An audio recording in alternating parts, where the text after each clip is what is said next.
Assalamualaikum warahmatullahi wabarakatuh. Nama saya Nur Muhammad Fikri dengan NIM 2010 11 400 870, kelas 03 TPLP 007, mahasiswa Teknik Informatika Universitas Pamulang. Baik, di sini saya akan menjelaskan tentang manajemen kolisi untuk memenuhi mata kuliah sistem berkas. Baik, pada slide pertama yaitu manajemen kolisi. Manajemen kolisi merupakan salah satu fungsi hasing yang dapat mendistribusikan kunci perangkat data secara lebih merata dalam berkas. Di sini terdapat fungsi khas. Fungsi khas adalah salah satu cara untuk memetakan cakupan nilai yang lebih luas ke dalam cakupan yang lebih sempit alamatnya. Terdapat faktor penyebab terjadinya kolisi. Fungsi khas menghasilkan banyak kolisi atau sinonim dikatakan memiliki kluster primer. Makin sedikit jumlah kolisi, makin baik fungsi hasing tersebut, karena makin sedikit waktu yang diperlukan rekaman yang diinginkan, dan juga akan mempertahankan prop atau akses terhadap penyimpanan agar mendekati satu. Adapun cara untuk mereduksi kolisi adalah mengganti fungsi hasing atau dengan mereduksi vektor packaging. Vektor packaging dalam suatu berkas adalah perbandingan antara jumlah record yang disimpan dengan kapasitasnya atau dirumuskan sebagai berikut, yaitu faktor packaging FP sama dengan jumlah record yang disimpan dibandingkan dengan jumlah total lokasi penyimpanan. Vektor packaging berbanding lurus dengan jumlah kolisi, yang berarti jika vektor packagingnya semakin besar, maka kolisi juga akan semakin mungkin akan terjadi pada berkas tersebut. Kemudian terdapat grafik hubungan antara jumlah kolisi dengan tempat penyimpanan dapat diilustrasikan dengan grafik seperti ini. Pada gambar ini terdapat contohnya, semisalkan media penyimpanannya besar dengan kapasitas 1 TB atau senilai 1000 GB, kemudian datanya sedikit, maka kolisinya akan kecil. Sedangkan jika media penyimpanannya kecil, datanya banyak, maka kolisinya itu akan meningkat. Sehingga semakin tinggi, maka semakin banyak kolisi yang akan terjadi. Kemudian tujuan resolusi kolisi, yaitu menempatkan rekaman sinonim pada suatu lokasi yang membutuhkan prop tambahan yang minimum dari home address rekaman tersebut. Salah satu penyelesaian yang dapat dilakukan adalah memberikan penunjuk pada lokasi rekaman sinonim. Sinonim itu sendiri adalah 2 atau lebih nilai key yang berbeda pada hash ke home address yang sama. Perlu diingat juga, prop adalah akses ke lokasi yang berbeda. Salah satu penyelesaian yang dapat dilakukan adalah memberikan penunjuk pada lokasi rekaman sinonim. Kemudian ada metode resolusi kolisi. Yang pertama ada collation casing, LISCH, dan EISCH. Kemudian ada progressive overflow, penggunaan bucket, dan pembagian linear. Untuk collation casing adalah metode resolusi yang menggunakan penunjuk untuk menghubungkan elemen-elemen yang sama. Collation casing terjadi apabila terdapat usaha untuk menyisipkan sebuah record dengan home address yang sudah dipakai oleh record lain dari rantai yang memiliki home address yang sama. Baik, kemudian ada contoh soal collation casing. Dilakukan penyisipan rekaman-rekaman dengan kunci sebagai berikut: 38, 51, 40, 61, 83, 24, 60 ke dalam berkas dengan kapasitas 11. Lakukan hashing FK sama dengan K mod N. N-nya di sini adalah 11. Di sini terdapat 7 elemen yang akan disisipkan ke dalam sebuah berkas menggunakan metode collation casing atau penyisipan berkas. Dan semua elemen ini dihasing menggunakan kunci modulus 11. N-nya di sini adalah 11. 11 ini didapat dari kapasitas penyimpanannya. Langsung saja kita akan melakukan hashing pada kunci-kunci tersebut. Kita lihat di sini pada tabel pertama, kunci yang pertama yaitu 38. 38 mod 11 didapat hasil 5. 51 mod 11 didapat hasil 7. 40 mod 11 didapat hasil 7 juga. Kemudian seterusnya seperti itu. Lanjut pada tabel kedua, kita bisa sisipkan. Pertama, kita akan menyisipkan kunci 38 pada alamat kelima. Karena masih kosong, maka kita isi 38 di alamat kelima. Kita isi 38 di alamat kelima. Untuk prop yang dilalui, nah di sini ada tabel ketiga. Untuk prop yang dilalui adalah yaitu 1. Karena 38 langsung berada pada alamat kelima. Kita tulis propnya ini, langsung kita isi adalah 1. Kemudian kunci 51 berada pada alamat ke-7. Karena masih kosong, maka kita isi 51 di alamat ke-7.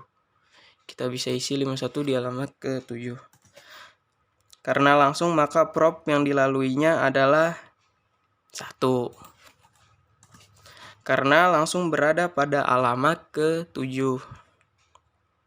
Lalu 40 memiliki alamat yang sama, yaitu 7. Yang berarti terjadi kolisi, sehingga 40 akan ditempatkan di posisi terakhir atau terbesar, yaitu 10. Karena 10 masih kosong, kita isi 40. Dan medan penghubung di 7 akan diposisikan ke 10. Di 7 kita akan posisikan ke 10. Untuk prop pada kunci 40 adalah 2. Kita isi 2. Karena pada alamat ke-7 dulu, kemudian ke alamat ke-10. Pada alamat ke-7 dulu, kemudian ditunjuk pada alamat ke-10.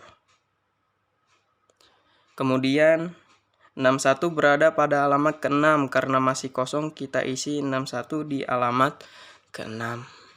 Kita isi 61. Untuk prop yang dilalui adalah 1, karena 61 langsung berada pada alamat ke-6. Kita bisa isi propnya di sini adalah 1. Lalu 83 memiliki alamat yang sama, yaitu 6.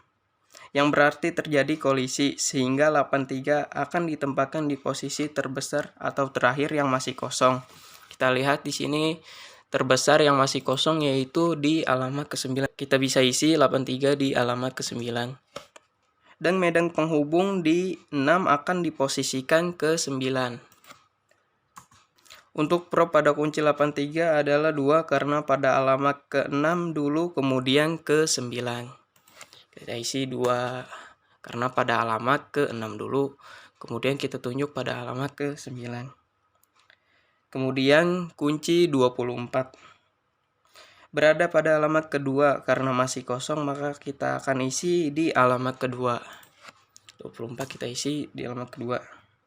Untuk prop yang dilalui adalah 1, karena 24 langsung berada pada alamat kedua. Kita bisa isi karena langsung propnya itu yaitu 1. Selanjutnya kunci 60 memiliki alamat kelima. Pada alamat 5 ini sudah diisi oleh 38. Maka kita akan menuju pada alamat terakhir terbesar yang masih kosong, yaitu 8. Kita isi di 8 karena di sini masih kosong. Dan di medan penghubung di 5 akan diposisikan atau ditunjuk ke 8. Di sini kita akan tunjuk ke 8. Untuk prop 60 dilalui setiap rekaman adalah 2, karena pada alamat kelima dulu, kemudian pada alamat ke-8. Kita bisa isi di sini 2. Kita bisa totalkan untuk prop totalnya, yaitu didapat dari kunci 38 sampai 60, yaitu prop totalnya kita bisa hitung. Kita dapat yaitu totalnya adalah 10. Jadi di sini terdapat rumus rata-rata sama dengan prop total per jumlah rekaman yang didapat, yaitu 10/7. Nah, hasilnya akan seperti ini jika kita menggunakan metode collage hashing. Baik, untuk selanjutnya terdapat metode LISCH dan EISCH. Collage hashing pada dasarnya memiliki cara sebagai berikut. Dia akan mengorganisasi berkas dengan atau tanpa overflow, menggunakan item yang terkolisi ke dalam rantai, memilih lokasi yang belum ada penghuninya. Untuk contoh gambarnya sebagai berikut. Area primer adalah ruang alamat yang cocok dengan fungsi hash. Overflow atau cellar adalah area yang hanya berisi rekaman-rekaman yang sinonim. Terdapat varian collage hashing, yaitu LISCH atau Late Insertion Standard Collage Hashing. Ada juga EISCH, Early Insertion Standard Collage Hashing. Standar di sini berarti tidak memiliki overflow atau cellar yang berisi rekaman-rekaman yang sinonim. Untuk contohnya dalam penyisipan rekaman dengan metode EISCH adalah sebagai berikut. Pada pembahasan sebelumnya itu kita menggunakan metode LISCH, sedangkan di sini kita akan menggunakan metode EISCH. Baik, langsung saja kita akan melakukan hashing pada kunci-kunci tersebut. Di sini kita lihat pada tabel pertama. Oh ya, di sini untuk contoh soalnya sisipkan record dengan kunci 38, 51, 40, 61, 83, 24, 60, 20, dan 94 ke dalam berkas dengan kapasitas 11. Dan kunci mod yaitu 11. Penyelesaiannya hash semua kunci record dengan menggunakan modulus 11. Dengan rumus Fk sama dengan K mod N.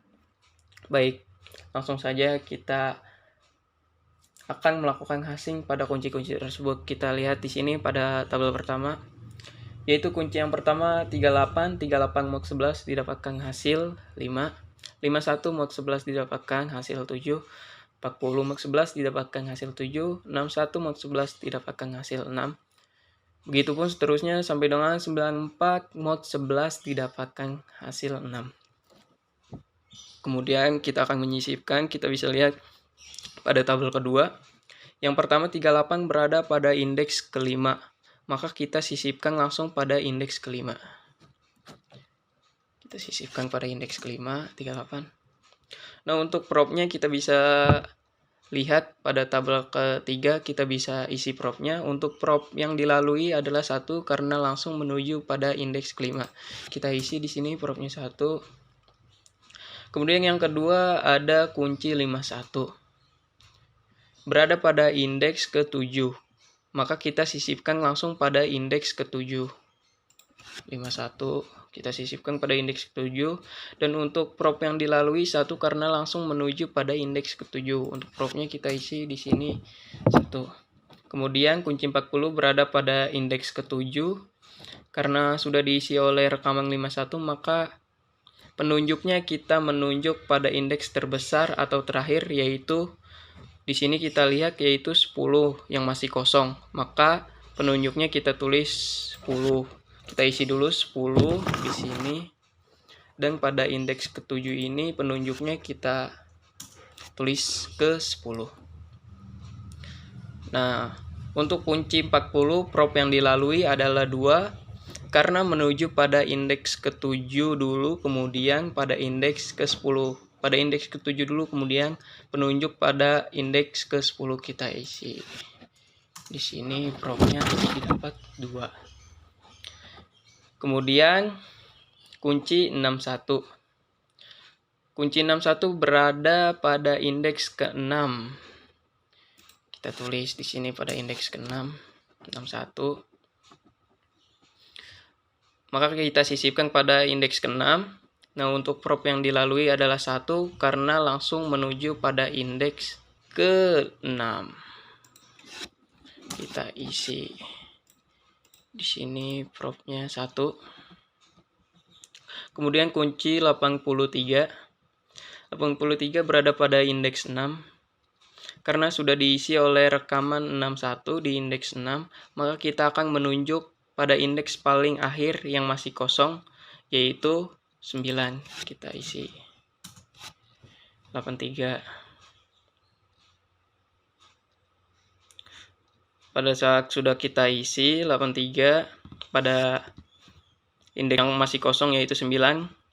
Kemudian di penunjuknya kita tulis 9. Di penunjuknya kita tulis 9. Nah, untuk prop yang dilalui adalah 2 karena menuju pada indeks ke-6 dahulu. Kemudian pada indeks ke-9 propnya kita isi 2. Kemudian ada kunci 24. Kunci 24 pada indeks kedua maka kita sisipkan langsung pada indeks kedua, kunci 24 pada indeks kedua. Nah, untuk prop yang dilalui yaitu 1 karena langsung menuju pada indeks kedua. Propnya kita isi 1. Kemudian pada kunci 60 berada pada indeks kelima. Karena indeks kelima sudah diisi oleh rekaman 38, maka kita akan menunjuk pada indeks paling akhir yang masih kosong, yaitu indeks ke-8. Kita bisa isi 60 pada indeks ke-8. Jadi bisa langsung isi 60, maka di penunjuknya kita tulis 8 di sini. Penunjuknya ke-8. Nah, untuk kunci 60 prop yang dilalui adalah 2 karena menunjuk pada indeks kelima dahulu. Kemudian menunjuk pada indeks ke-8. Kemudian kunci 20 berada pada indeks ke-9 karena pada indeks ke-9 ini sudah diisi oleh rekaman 83, maka kita akan menunjuk pada indeks paling akhir yang masih kosong. Kita lihat indeks 4 masih kosong, maka akan kita sisipkan rekaman 20 di indeks 4. Nah, untuk prop yang dilalui adalah 2 karena menuju pada indeks ke-9 dahulu. Kemudian kita arahkan ke 4. 20 ini.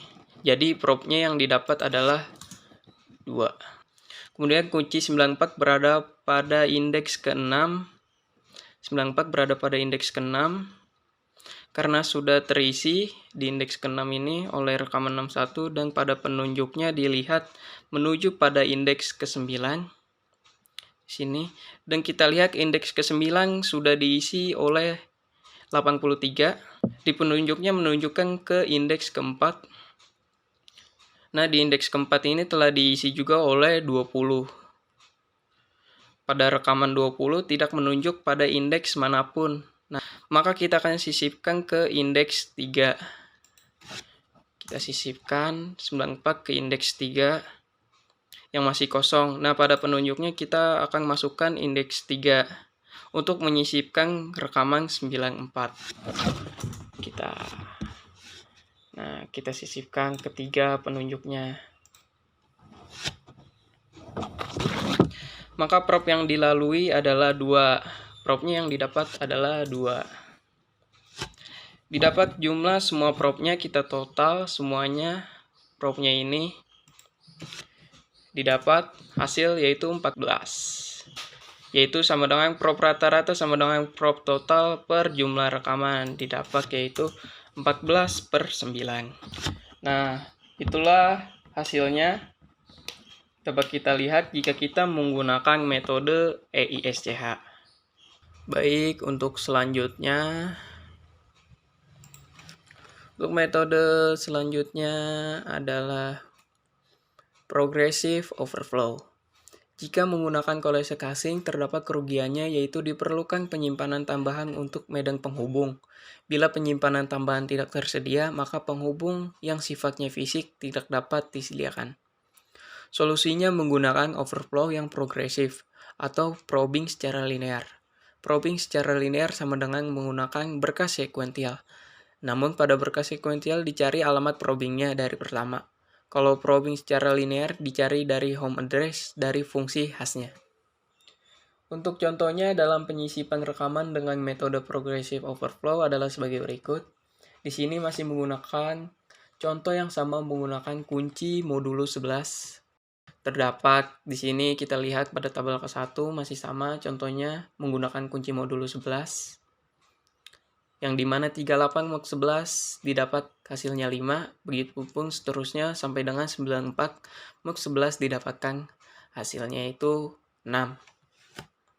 Baik, pada tabel kedua kita bisa lihat langsung, kita akan sisipkan saja langsung.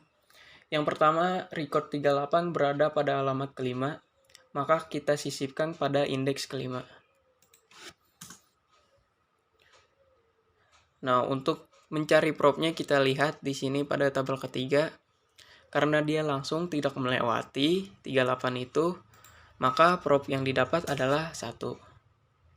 Lalu 51 sisipkan pada alamat ke-7. 51 pada alamat ke-7. Karena langsung didapat propnya yaitu 1.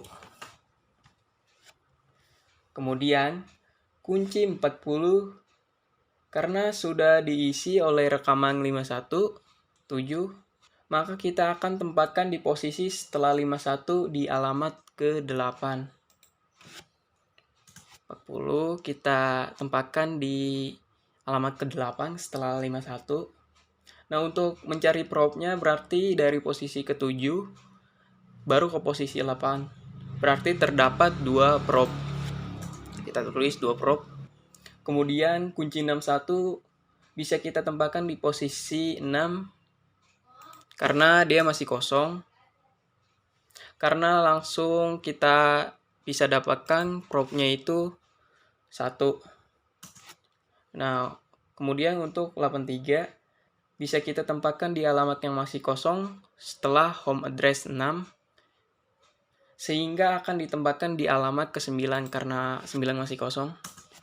83. Untuk mencari prop 83 dengan menggunakan probing secara linear, berarti dari kunci ke 61, 1, 2, 3, 4. Didapat 83 dengan 4 prop. Kemudian kunci 24 akan ditempatkan di posisi 2 karena langsung dia mempunyai prop 1. Kemudian kunci 60 seharusnya berada di alamat ke-5, akan ditempatkan di home address yang masih kosong setelah 5, yaitu kita dapat lihat di 10 karena 10 masih kosong. Kita bisa isi di sini 60-nya. Untuk mencari prop 60 ini dari alamat ke-5 kita akan mencarinya yaitu dari 38, 61, 61, 51, 40, 83. Terdapat 6 prop untuk mencari 60. Jadi kita tulis di sini terdapat 6 prop. Kemudian untuk kunci 20 yang seharusnya di alamat 9 karena sudah terisi, kita tempatkan di home address yang masih kosong setelah 9, yaitu di alamat 0. Karena masih kosong, di alamat 0 kita taruh. Untuk mencari prop 20 dari alamat ke-9 yaitu kunci 83, kita bisa hitung 1, 2, 3. Berarti di sini terdapat 3 prop.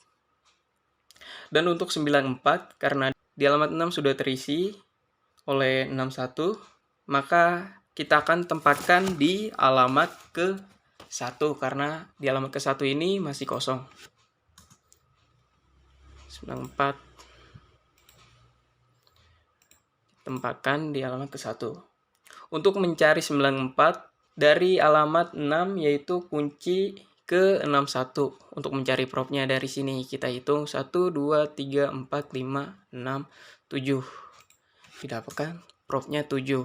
Untuk itu kemudian kita jumlahkan semua propnya, didapat yaitu 26 prop.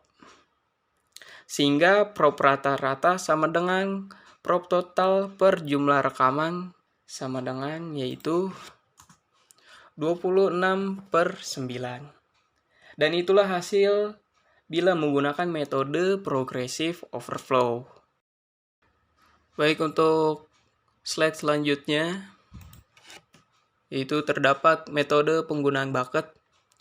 Bucket sendiri adalah unit penyimpanan yang berada di antara rekaman dengan berkas jumlah rekaman yang dapat diletakkan pada satu bucket. Disebut juga faktor blocking.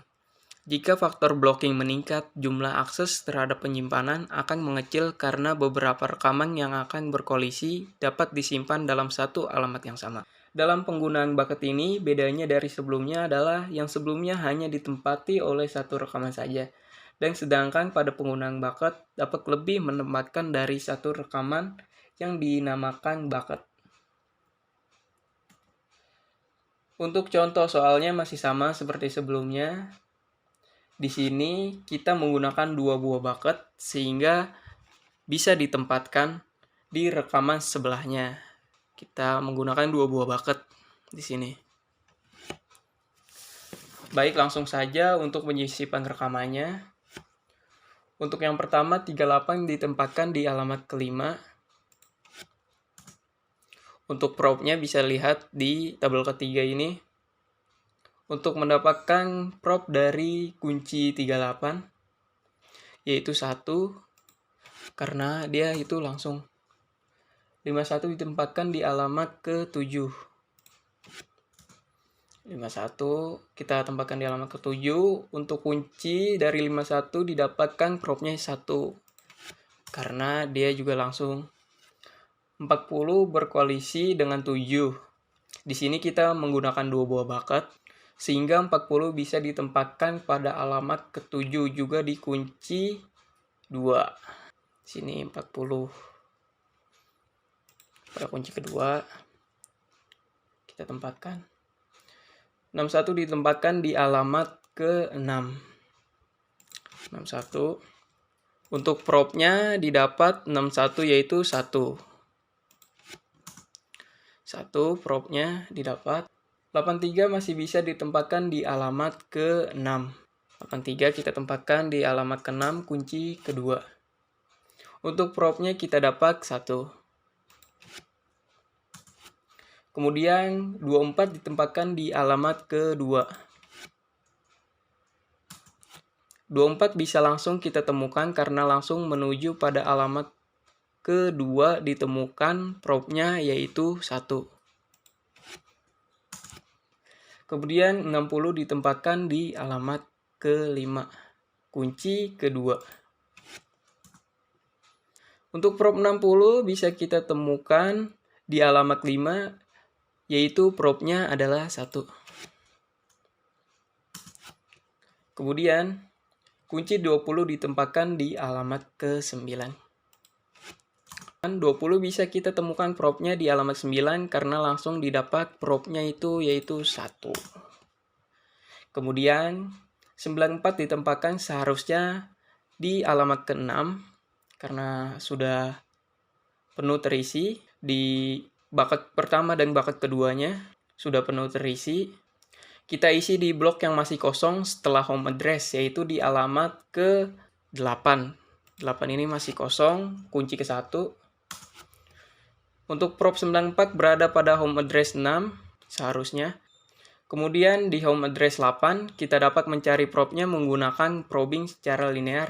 Berarti dari home address ke-6 yaitu 61, 51, 94 terdapat 3 prop. 1, 2, 3 terdapat 3 prop. Untuk mencari 94 kita tulis di sini 3 prop. Kemudian kita jumlahkan semua propnya. Didapat jumlah propnya itu total semuanya adalah 11, sehingga prop rata-rata sama dengan prop total dibandingkan jumlah rekaman, yaitu didapat 11/9. Dan itulah hasil dari bila kita menggunakan metode penggunaan bucket. Kemudian untuk slide selanjutnya adalah metode pembagian linear. Pembagian linear merupakan varian dari metode pembagian overflow atau probing secara linear. Untuk bedanya yaitu probing secara linear menggunakan increment 1 saat probing. Di metode pembagian linear, probing menggunakan increment yang bervariasi. Untuk contohnya masih sama seperti sebelumnya, namun ditambahkan increment yang didapatkan dari hasil kunci dibagi dengan 11. Kita lihat di tabel ke-1, 38 dibagi dengan 11 didapatkan hasil 3. 51 dibagi 11 didapatkan hasil 4. Begitupun seterusnya. Hingga 94 kunci 94 dibagi 11 didapatkan hasil 8. Kemudian langsung saja kita langsung masuk pada penyisipan. Kita lihat pada tabel kedua dan ketiga untuk mencari propnya. Baik, pertama 38 di posisi 5. Kita tempatkan 38 di posisi 5. Karena langsung didapatkan propnya itu 1. Kemudian 51 ditempatkan di posisi 7. Karena dia langsung, propnya didapat adalah 1. Kemudian 40 ditempatkan di posisi 7. Karena sudah terisi di posisi 7 oleh 51. Dengan increment 3, 40 itu kita dapatkan hasil pengisiannya di 10. Karena increment 3 kita dapat hitung dari alamat ke-8 sampai dengan 10. Incrementnya 3 yaitu kita dapat hitung 1, 2, 3. Di alamat ke-10. 40 kita isi di alamat ke-10. Nah, untuk kunci 40 dari posisi ke-7, incrementnya itu 3, sehingga yang dikunjungi alamat 7, propnya 1, ke alamat ke-10, prop 2. Jadi yang didapat itu propnya adalah 2. Kemudian kunci 61 ditempatkan di posisi 6. Karena dia langsung didapatkan propnya itu 1. Kemudian 83 sudah terisi 6, yaitu 61. Kita letakkan di increment 7 dari posisi 6, yaitu kita dapat hitung dari posisi ke-7. Ke-7 sebanyak 7 kali, yaitu 1, 2, 3, 4, 5, 6, 7. Pada alamat 2 masih kosong, kita dapat isi 83 di alamat kedua. Untuk kunci 83 di posisi 6, incrementnya itu 7, sehingga yang dikunjungi alamat 7, propnya itu 1, ke alamat 2, itu propnya 2. Sehingga didapat hasil propnya itu 2. Lalu kunci 24, karena di posisi 2 sudah terisi oleh 83, kita dapat letakkan dengan increment 2 di posisi alamat ke-4. Di posisi alamat ke-4 masih kosong, kita letakkan 24. Untuk prop 24 di posisi 2, karena sudah terisi di posisi 2, kita increment 2, jadi alamat yang dikunjungi adalah alamat kedua dan alamat ke-4. Jadi 1, 2, didapatkan 2 prop. Kemudian kunci 60. Karena posisi 5 sudah terisi oleh 38, kita incrementkan dengan 5. Dari incrementnya 60 itu yaitu 5. Kita dapat hitung dari alamat ke-6. Dari alamat ke-6 ke bawah sebanyak 5 kali. Yaitu 1, 2, 3, 4, 5. Nah, di sini dia jatuhnya pada posisi ke-10 yang sudah terisi. Jadi kita dapat incrementkan lagi dari alamat 0 ke bawah sebanyak 5 kali. 1, 2, 3, 4, 5. Jatuhnya pada posisi keempat yang sudah terisi oleh 24. Jadi kita incrementkan lagi dari alamat kelima. Dari alamat kelima ke bawah sebanyak 5 kali. 1, 2, 3, 4, 5. Karena posisi 9 kosong, kita dapat tempatkan di posisi 9. 60 kita tempatkan di posisi 9. Dan untuk menentukan prop 60, itu kita hitung dari alamat kelima. Kita incrementkan 5. Kita dapat hitung dari alamat ke-6 ke bawah sebanyak 5 kali. 1, 2, 3, 4, 5. Nah, di sini sebanyak 5 kali. 61 adalah prop pertama, 61. Dan 40 ini adalah prop kedua. Kemudian kita incrementkan lagi 5. Kita dapat hitung 5 kali dari alamat ke-0 ke bawah sebanyak 5 kali. Itu 2, 3, 4, 5. Dan kita temukan 24 pada prop ke-4. Sehingga kita incrementkan lagi 5 kali ke bawah. 1, 2, 3, 4, 5. Di sini sudah 5 kali didapat 60 prop ke-4. Jadi 60 ini terdapat 4 prop. Kita tulis propnya itu 4. Kemudian untuk 20 20 karena di alamat 9 itu sudah terisi oleh 60. Kita incrementkan 1. Kita increment 1, 1. Di sini sudah terdapat 40. Kemudian kita incrementkan lagi 1. 1. Nah, di sini karena 0 di alamat 0 kosong, kita dapat tempatkan 20 di alamat 0. 20 kita tempatkan di alamat 0. Dan untuk menentukan prop 20 yang seharusnya berada di 9, berarti prop pertama ada di kunci 60 dan prop 2 ada di kunci 40. Kemudian kita incrementkan 1 lagi, terdapat di alamat 0. Jadi didapat propnya itu adalah 3. Kemudian kunci 94 seharusnya di alamat ke-6 karena di alamat ke-6 sudah terisi oleh 61. Kita incrementkan 8, kita dapat hitung dari alamat 7 ke bawah sebanyak 8 kali. 1, 2, 3, 4, 5, 6, 7, 8. Didapat di alamat 3. Karena kosong, kita dapat tempatkan 94 di alamat ketiga. Untuk mencari propnya 94, kita incrementkan 8. Sebelumnya kunci 61 itu adalah prop pertama. Incrementkan 8, kita dapat hitung ke bawah dari alamat ke-7. Tua gapak manem jupan.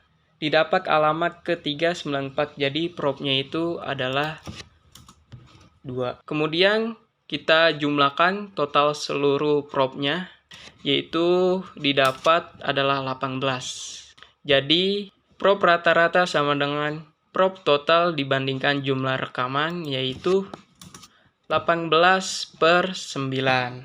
Nah, itu dia adalah hasil dari bila kita menggunakan metode pembagian linear. Kemudian sekian dan terima kasih.